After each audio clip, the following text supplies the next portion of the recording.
Who wants a guarantee on their Social Security?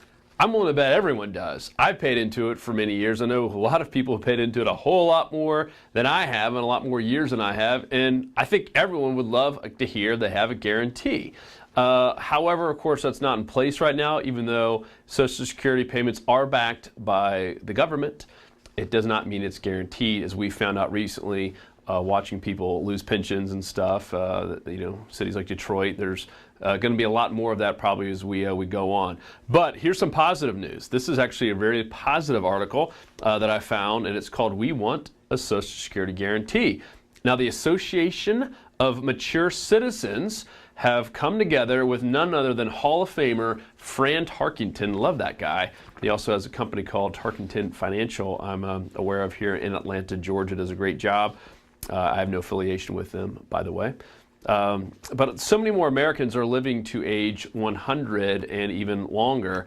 And this is these days, 1 in 6,000 of us will hit that century mark to age 100, whereas just 50 years ago, only 1 in 67,000 would hit age 100. So huge, huge increase. Yeah, we haven't really changed the rules. Now, I think why they're doing this, why the AMAC, the Association for Mature Citizens, and Fran have gotten together, is there's obviously some serious concerns about Social Security.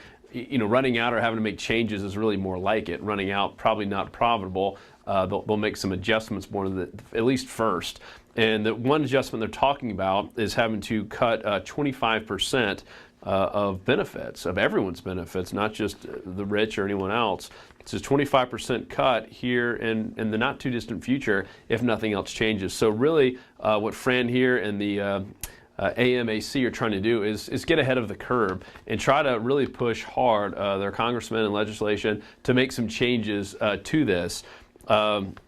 Here, the solution, right? Everyone wants to, well, what's their solution? Don't just complain about it, right? They have a solution, and it's a simple 3-part reform that includes a fair and balanced age setback for future recipients. So they're basically saying they do agree that people need to set back. Right now, instead of being able to turn Social Security on at age 62, maybe it's 70, maybe it's 72. That does need to happen. I think a lot of people will agree with this. So they probably have a good shot at getting some of this stuff at least into the right hands and up in Congress. So that's number one. So it's, once again, a 3-part solution. One is setbacks for future recipients, guaranteed minimum cost of living increases, which is also incredibly important, especially considering we have to have inflation at some point. We've been very fortunate to have recorded low inflation, but at some point that has to change.